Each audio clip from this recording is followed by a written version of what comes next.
the last straw. And he filed a complaint with the Equal Employment Opportunity Commission saying the reason he believed he was suddenly being treated this way after 20 spotless years on the force was because he was a whistleblower. Because he was the whistleblower who had previously only been known by the name Lone Wolf. For months, someone signing the name Lone Wolf had written a series of anonymous letters to the St. Louis County Police Chief.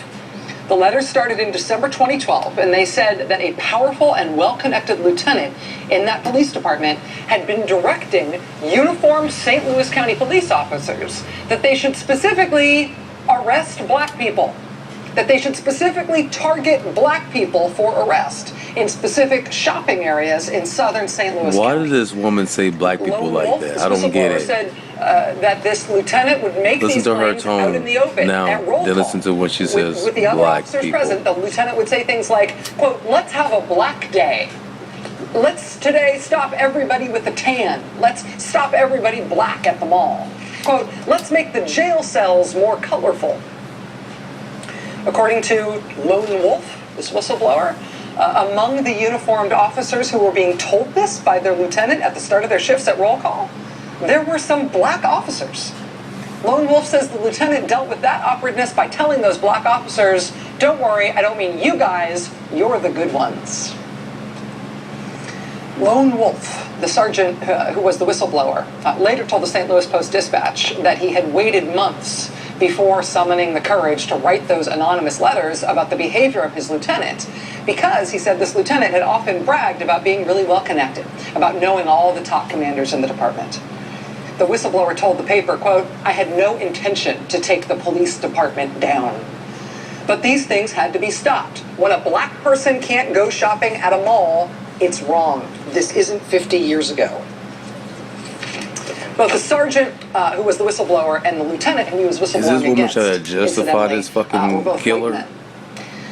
The allegations by the whistleblower triggered an internal review in St. Louis County. The lieutenant denied all the allegations, but two things happened in the course of that review.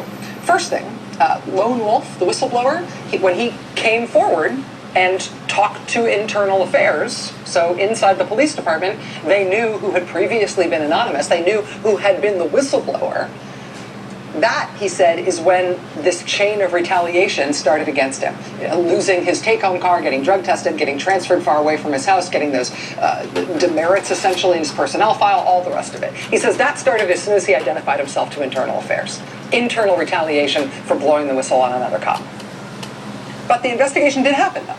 And that investigation did give other officers on the force a chance to corroborate these allegations.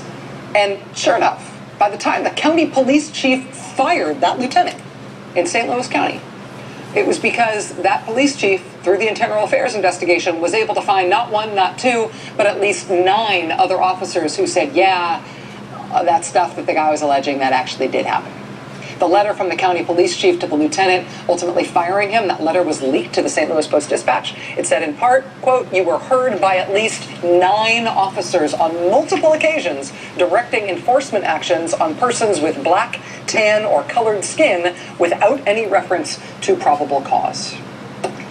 So that police lieutenant in St. Louis County last year was fired for what was described as his racial remarks. He did lose his job. Apparently that came at great cost to the man who blew the whistle on his racist behavior.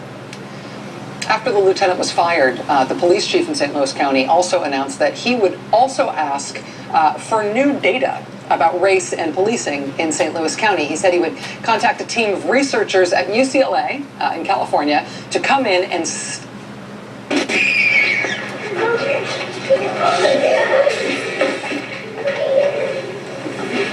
the stress of it literally just weighs you down. Yeah. It's interesting, though, getting more data about that sort of thing, getting more data about the risk that black people and white people are being policed. And he said to me through the helicopter door, "I'm very..." But Missouri, interestingly, already does have a ton of information on that subject publicly available if anybody cares to look. It's no secret.